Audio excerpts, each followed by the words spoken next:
আসসালামু আলাইকুম আপুরা এবং ভাইয়ারা, চলে এসেছি আমার সংসার গল্পের দ্বিতীয় খণ্ডটি নিয়ে। তোমরা হয়তো আমার সংসার গল্পের দ্বিতীয় খণ্ডের জন্য অনেকেই অপেক্ষা করেছিলে। সো এই গল্পটি শুরু করার আগে আমি একটি কথাই বলবো, যারা যারা এই গল্পের প্রথম খণ্ড দেখেননি অবশ্যই দেখে নেবেন, নয়তো এই গল্পের আগামাথা কিছুই বুঝবেন না। চলে যাচ্ছি আমার সংসার গল্পের দ্বিতীয় খণ্ডে।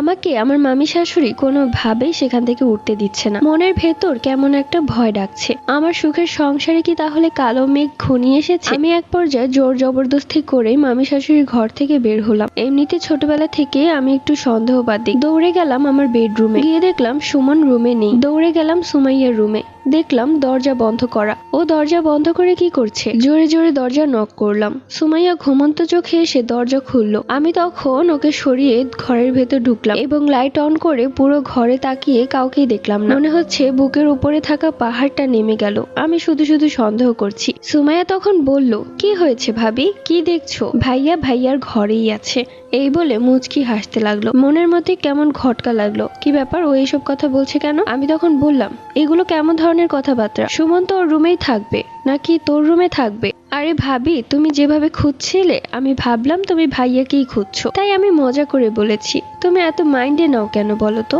এই যুগের মেয়েরা এত মাইন্ড করে না। আমি আর কিছুই বললাম না, রুম থেকে বের হয়ে গেলাম। সোজা চলে গেলাম আমার বেডরুমে। গিয়ে দেখি সুমন পায়ের উপর পা তুলে শুয়ে শুয়ে ফোন টিপছে। আমি তখন বললাম, কি ব্যাপার, কোথায় গিয়েছিলে? কই, আমি ওয়াশরুমে গিয়েছিলাম তো। আমিও তখন তাড়াহুড়ার কারণে ওয়াশরুমটা চেক করতে ভুলে গেছি। তো যাই হোক, নিজেকে নিজেই বকতে লাগলাম। কি সব ভাবছি আমি, ছি, আমার চিন্তা ভাবনা এত নিচু নেমে গেছে। ছি ছি ছি, কি ভাবছিলাম আমি?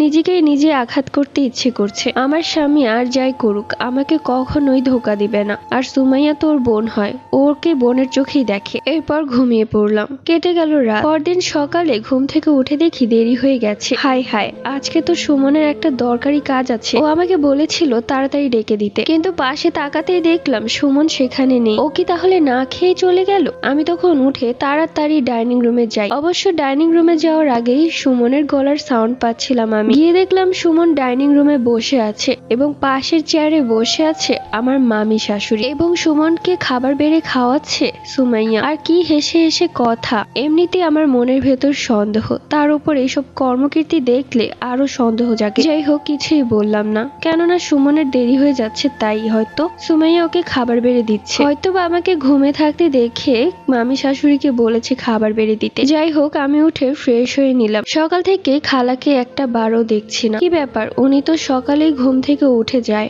এবং সমস্ত কাজ শেষ করে ফেলে, কিন্তু আজকে তাকে দেখাই যাচ্ছে না। আমি তার রুমে গেলাম, গিয়ে দেখলাম সে খালা বিছানায় শুয়ে আছে, তাও আবার এই গরমের মধ্যে কাঁথা গায়ে দিয়ে শুয়ে আছে। আমি তার কাছে গিয়ে কাঁথা সরিয়ে তার কপালে হাত দিতেই বুঝলাম তার জ্বরে শরীর পুড়ে যাচ্ছে। এই কি খালা, আপনার এত জ্বর, আপনি আমাকে বলেননি কেন?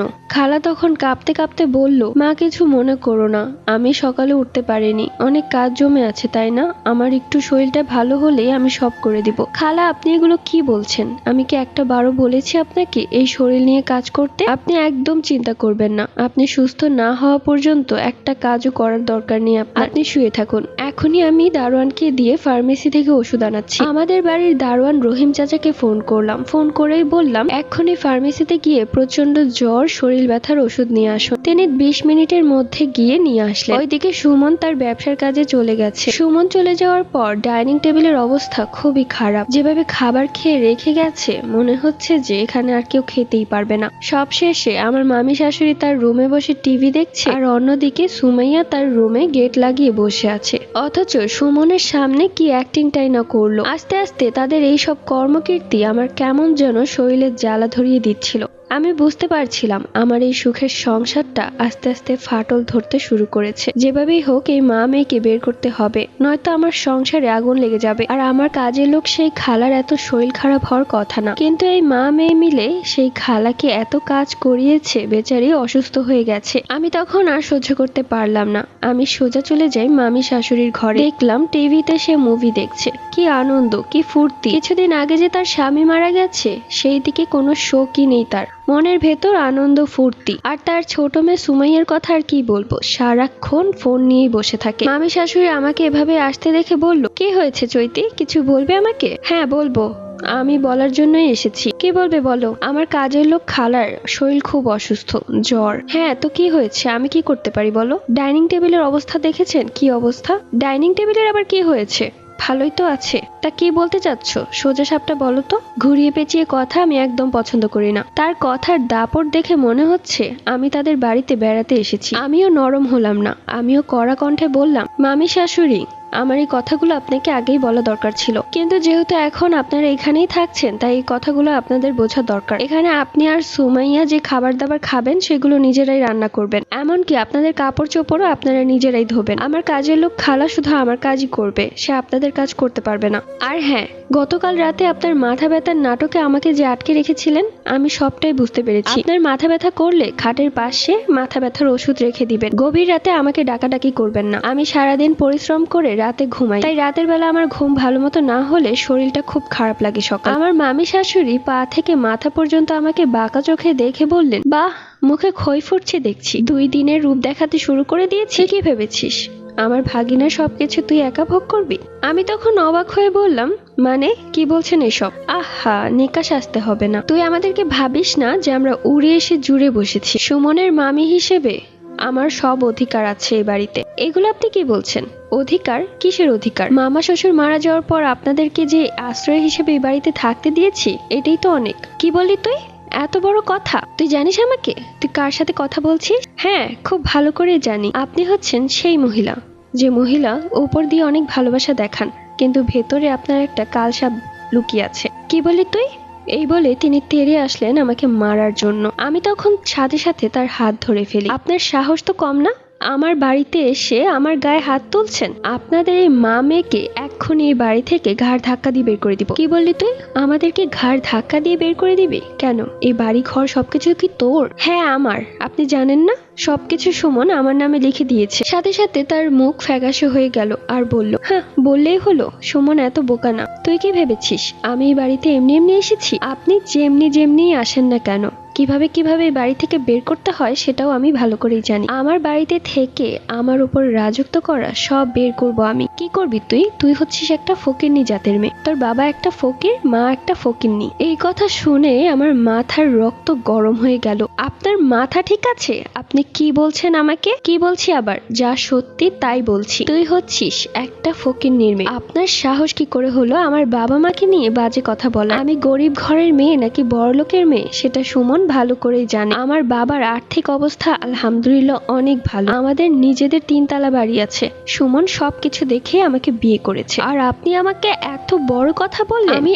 এক্ষুনি আমার বাবা মাকে ডেকে এনে আপনাকে বাড়ি থেকে বের করব। তখন সেই মহিলা কিছুটা ঘাবড়ে যায় আর বলে, তোর সাথে আর কথা বলতে চাই না, এখন এই রুম থেকে বেরিয়ে যা। সুমন আসলে আমি সুমনের সাথেই কথা বলবো। এটা আমার ঘর, আমার বাড়ি। আমার বাড়ি থেকে আমাকে বের করতে চাইছেন? আপনি বের হন, আর আপনার ক্যারেক্টারলেস মেয়েকে নিয়েও বের হন। ভাইয়ের দিকে যেভাবে তাকায় নোংরা ভাবে, কি আর বলবো, মা মেয়ে দুটোই হচ্ছে একই রকম। এবার সে মহিলা হাসতে হাসতে বলল, ভাই? কিসের ভাই? তোর শাশুড়ি যখন বেঁচে ছিলেন, মানে সুমনের যখন 8 বছর আর সুমাইয়ার যখন 3 বছর, তখন থেকে সুমাইয়ার সাথে সুমনের বিয়ের কথা বলছিলাম আমরা। সুমন বড় হওয়ার পরেও আমরা এটাই ভেবেছিলাম, কিন্তু সুমন তোকে পছন্দ করেছিল। এই সমস্ত কথা শুনে রাগে আমার মাথা ফেটে যাচ্ছে। ও আচ্ছা, তাহলে এই উদ্দেশ্যে বাড়িতে ঢুকেছেন আপনার ওই ক্যারেক্টারলেস মেয়েটাকে আমার স্বামীর পেছনে লেলিয়ে দেওয়ার জন্য? লেলিয়ে দিব কেন? তুই আস্তে আস্তে দেখ যে তোর সবকিছু কিভাবে ছিনিয়ে নিব। অপরদিকে পেছন থেকে সুমাইয়া এসে আমার বলা কথাটুকু রেকর্ড করতে শুরু করলো। যখন রেকর্ড করছিল তখন ওর মাকে ইশারায় বোঝাচ্ছিল চুপ থাকতে, আর এইদিকে আমি ওকে দেখিনি, একটার পর একটা বলে যাচ্ছি। তখন ওই মহিলা চুপ করে আছে, কিছুই বলছে না। আমি তখন বললাম, আপনি আপনার মেয়েকে নিয়ে এখন বের হবেন নাকি আমি মানুষজনকে ডাকতে বাধ্য হব? সুমনকেও বলবো আপনাদের কর্মকীর্তির কথা। তখন সে মহিলা করুণ কণ্ঠে বলতে শুরু করলো, বৌমা তুমি এমন কেন করছো? তোমাকে তো আমি নিজের মেয়ের মতোই জানি। তোমার মামা শ্বশুর মারা যাওয়ার পর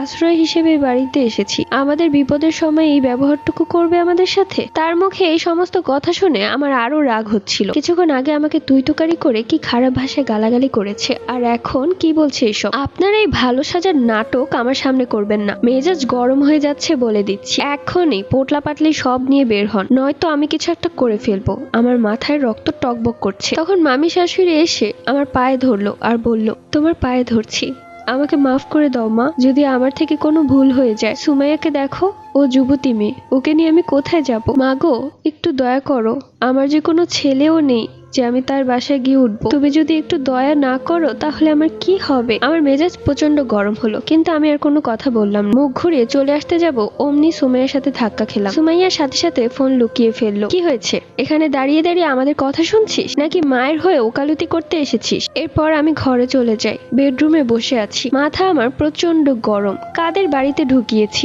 নিজের পায়ে নিজে কুড়াল মেরেছি। এদেরকে বের করতেই হবে যেভাবেই হোক, নয়তো আমার এই সুখের সংসার ধ্বংস হয়ে যাবে। রাত্রিবেলা সুমন আসলো। সুমন বেডরুমেও আসতে পারেনি। আমি অপেক্ষা করছিলাম ওর জন্য। কি করছে ও এতক্ষণ ধরে? উঠে আসলাম ডাইনিং রুমে। এসে দেখি ও বসে আছে। ওকে আমার বলা সেই কথাগুলোর রেকর্ডটা শোনাচ্ছে। তখন আমার মামি শাশুড়ি খুব কাঁদছে আর বলছে, বাবারে, তোর বউ আমাদের সাথে খুব খারাপ ব্যবহার করে, এমন করলে এই বাড়িতে থাকতে পারবো না। তুই একটা কাজ কর, আমাকে কয়টা টাকা দে, আমি সুমাইয়াকে নিয়ে রাস্তাঘাটে ভিক্ষা করে খাবো, তাও এখান থেকে চলে যাই। আমি চাই না তোদের কোনো ক্ষতি হোক। আর রেকর্ডটাও এমন ভাবে করেছে যে সে এমন ভালোভাবে কথা বলছে, আর আমার রাগ উঠিয়ে দিয়েছিল। সবকিছু শুনে সুমন যেন রাগে কাঁপছিল, মনে হচ্ছে এখনই আমাকে চিবিয়ে খেয়ে ফেলবে। আমি নির্বাক হয়ে তাকিয়ে আছি। এত ভালো সাজতে পারে মানুষ কি করে? তারা কি গেমটাই না খেলেছে আমার সাথে, অথচ আমি বুঝতেও পারিনি। সুমন তখন রাগান্বিত চোখে আমার দিকে তাকালো। সুমাইয়া তখন বলল, ভাইয়া, তোমাকে আমি নিজের ভাইয়ের মতোই জানি, কিন্তু ভাবি তোমাকে আমাকে নিয়ে খুব নোংরা কথা বলেছে, তাই এখানে থাকা হয়তো বা আমাদের জন্য ভালো হবে না। তুমি যখনই কাজে চলে যাও তখনই ভাবি খুব খারাপ ব্যবহার করে আমাদের সাথে, খাবার খেতেও দেয় না। আজ সারাদিন মা আর আমি শুধুমাত্র পানি খেয়েছিলাম। আমি রীতিমতো অবাক। এই কাদের আমি আমার নিজের সংসারে ঢুকিয়েছি। নিজের গালে তখন জুতোর বাড়ি মারতে ইচ্ছে করছিল। সব শুনে সুমন উঠে আমার কাছে। আমি তখন সুমনকে বললাম, তুমি যেটা শুনছো সেটা সত্যি না, আমাকে বলতে দাও। সুমন কোনো কথা না, ঠাস ঠাস করে আমার গালে দুটো থাপ্পড় মারে। তার সাথে সংসারের এই প্রথমবার সে আমার গায়ে হাত তুললো। গালে হাত দিয়ে মাটিতে বসে পড়লাম। মনে হলো আমি যেন আর নেই। আমার জীবনটা থমকে গেছে। আমার নিজের স্বামী আমাকে ভুল বুঝছে। সেই মহিলা আর তার মেয়ে তখন মুচকি হাসছিল। সুমন তখন বলল, তোকে আমি ভালো মনে করেছিলাম, কিন্তু তোর ভালো চেহারার পেছনে যে এত বড় শয়তান লুকিয়ে আছে সেটা বুঝতে পারিনি। আমি কাজে যাওয়ার পর তুই এই অসহায় মানুষগুলোর উপর এমন নির্যাতন করিস, এত খারাপ ব্যবহার করিস। আমি কিছুই বললাম না। চোখে পানি টলমল করছে। এত জোরে থাপ্পড় মেরেছে যে মাথা প্রচন্ড ব্যথা করছে। এক চোখে অন্ধকার দেখছি। মামি শাশুড়ি তখন এসে বলল, এ কি করছিস বাবা? তুই বৌমাকে কেন মারছিস আমাদের জন্য? ওর কোনো দোষ নেই। ওর জায়গায় যে কোনো মেয়ে থাকলে এমনটাই করতো। আমরা তো পর, আমরা কি আর তোর আপন রে? আজকালকার মানুষ আপন মানুষদেরকেই দেখতে পারে না, আর আমরা তো পর। সুমাইয়া তখন ওর মায়ের কান্না থামিয়ে দিয়ে বলল, মা, তুমি কষ্ট পেও না, ভাইয়া অন্তত আমাদেরকে বুঝেছে। সুমন তখন সুমাইয়ার মাথায় হাত রেখে বলল, চিন্তা করিস না সুমাইয়া, আজ থেকে আমি তোদের পাশে আছি। ওইদিকে এসব দেখে আমি বাকরুদ্ধ।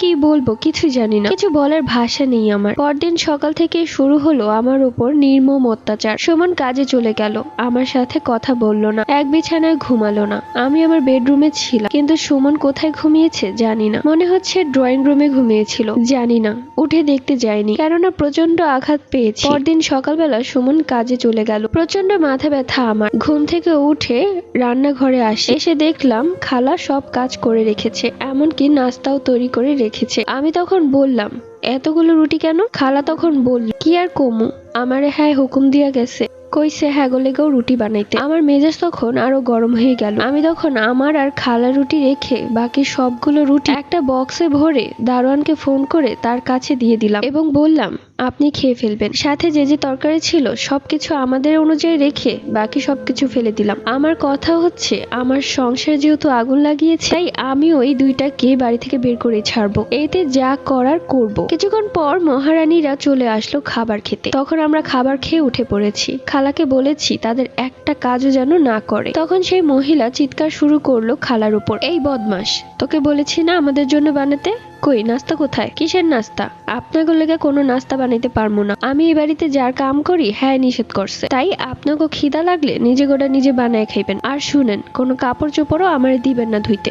আমি তখন খালাকে বললাম, খালা, আমার রুমে আসেন। তখনই সেই মহিলা চিৎকার করে সুমাইয়াকে ডেকে বলল, এই সুমনকে ফোন কর তো, তাড়াতাড়ি ফোন কর। ও আবার নাটক শুরু করেছে। আমাকে একটা নোংরা গালি দিয়ে বলল ওকে একটা শিক্ষা দিতে হবে। সুমাইয়া তখন সাথে সাথে সুমনকে ফোন করলো আর কান্নাকাটি শুরু করে দিয়ে বলল, বাবা আমি চলে যাচ্ছি, আমাকে মাফ করে দিস। আমি এত কষ্ট করে সবার জন্য নাস্তা বানিয়েছি, অথচ আমার মেয়েকে আর আমাকেই খেতে দিল না। ওরা নাস্তা খেয়ে সব নাস্তা ফেলে দিয়েছে, আমাদেরকে খেতে দেয়নি। সারাটা দিন না খেয়ে কি করে পার করব? কালকেও কিছু খাইনি। সুমা তখন খুব ব্যস্ত ছিল, তাই বলল, মামি আপনি দয়া করে আবার কিছু বানিয়ে নিন, এরপরেও যদি ও খাবার ফেলে দেয় তাহলে ওর ব্যবস্থা আমি করব। এরপর ফোন কেটে দিল। তখন সে মহিলা রান্নাঘরে গিয়ে তাদের মন মতো নাস্তা বানিয়ে পুরো রান্নাঘর নোংরা করে রেখেছে। ইচ্ছে করে করেছে যাতে কষ্ট করে খালাকে পরিষ্কার করতে হয়। এমনকি সব হাড়ি পাতিল উড়িয়ে উড়িয়ে মারছিল। এতে অনেক শব্দ হচ্ছিল। মানে কি আর বলবো, একে বলে চুরি চুরি সিনাজুরি। আমার ঘরে এসেই ভাঙচুর শুরু করেছে। আমি তখন কিছুই বললাম না অবশ্য। আমি অনলাইন থেকে কিছু ছোট সিসিটিভি ক্যামেরা কিনলাম। 4টা সিসিটিভি ক্যামেরা ছিল। ক্যামেরাগুলো অনেক ছোট, লাইটের ফাঁকে রাখলেও বোঝা যাবে না। এই মহিলা তো আমার রেকর্ড শুনিয়ে আমার স্বামীকে আমার বিরুদ্ধে করেছে। এবার আমি এই দুইটার কর্মকীর্তি সবকিছু সরাসরি আমার স্বামীকে দেখাবো প্রমাণ সহকারে। তখন ওদের কর্মকাণ্ড দেখে আমার স্বামী ওদেরকে বের করে দিবে। বিকেলের মধ্যে একটা ছেলে এলো এবং দারোয়ানের কাছে সেই সিসিটিভি ক্যামেরাগুলো দিয়ে গেল। দারোয়ান এসে আমার কাছে দিয়ে গেল, আমি গোপনে রেখে দিলাম আমার কাছে। এখন কথা হচ্ছে যে তাদের সামনে তো এগুলো লাগানো যাবে না, তাহলেই তো তারা বুঝে যাবে। তাই সুযোগ বুঝে এই সিসিটিভি ক্যামেরাগুলো এমন ভাবে সেট করতে হবে যেন তাদের আসল চেহারাটা ধরতে পারি। সবকিছুই আমার ফোনে কানেক্ট করা থাকবে। আমি সব প্রমাণ আমার স্বামীকে দেখাবো। রাত যখন গভীর তখন সবাই ঘুমিয়ে পড়লো। আমি তখন আস্তে আস্তে করে যেখানে যেখানে সিসিটিভি ক্যামেরা লাগানোর কথা সেখানেই লাগাচ্ছি। এখন 2 জায়গায় সিসিটিভি ক্যামেরা লাগানো হয়েছে, এখনো 2 জায়গায় লাগাতে হবে। সেটা হচ্ছে সেই মহিলার ঘরে আর তার মেয়ের ঘরে, কেননা কাহিনীগুলো তো সেই রুমেই হয়। ভাগ্য ভালো ছিল যে সেই মহিলা সেই দিন দরজা খুলেই ঘুমাচ্ছিল। আমি তখন তার রুমে গিয়ে দেখলাম লাইট অফ করে নাক ডেকে কি আনন্দে ঘুমাচ্ছে। আমি তখন খুব সাবধানে এমন একটা জায়গায় সিসিটিভি ক্যামেরাটা লাগালাম যেন সেই মহিলার পুরো ঘরটাই দেখা যাচ্ছে। আরেকটা ক্যামেরা সেটা আমি লাগাতে পারিনি, কেননা ওর রুমটা লক ছিল। তো যাই হোক, পরের দিন সকালবেলা সুমন চলে গেল কাজে। আমি তখন আমার ফোনে চেক করলাম যে সবগুলো ক্যামেরা ঠিক মতো কাজ করছে কিনা। সবকিছুই দেখা যাচ্ছে। সেই মহিলা টিভি দেখছে, সাথে আছে তার মেয়ে সুমাইয়া। ফোনের ভেতর যেন ঢুকে গিয়েছে, মানে সুমাইয়ার ঘর এখন ফাঁকা। এই সুযোগে ওর ঘরে গিয়ে সিসিটিভি ক্যামেরাটা লাগাতে হবে। আমিও সুযোগ বুঝে ওর ঘরে গিয়ে সিসিটিভি ক্যামেরা লাগিয়ে যখনই ঘর থেকে বের হব ঠিক ওই মুহূর্তে ও সামনে চলে আসে। আরে ভাবি তুমি এখানে কি করছো? পরবর্তী পর্ব থাকছে 3য় খণ্ডে। সো তোমরা যার যার এই গল্পটা শুরু থেকে শুনছো এবং তোমাদের কাছে ভালো লাগছে অবশ্যই কিন্তু আমাকে কমেন্ট করে জানিয়ে দিও। এবং এই গল্পটা যদি ভালো লেগে থাকে অবশ্যই একটি লাইক দিতে ভুলো না। সেই সাথে টিকটক বা ফেসবুক থেকে এই ভিডিওটি দেখলে অবশ্যই ফলো দিতে ভুলবে না। আর যদি ইউটিউব থেকে দেখে থাকো অবশ্যই চ্যানেলটি সাবস্ক্রাইব করে দিও, কেননা আমার কাছেই পাবে তোমরা বাস্তব জীবন গল্প, ভৌতিক গল্প, জিন ও মানুষের ভালোবাসার গল্প, হাসি, কষ্ট ও মজার গল্প। সো দেখা হচ্ছে পরবর্তী পর্বে। আল্লাহ হাফিজ।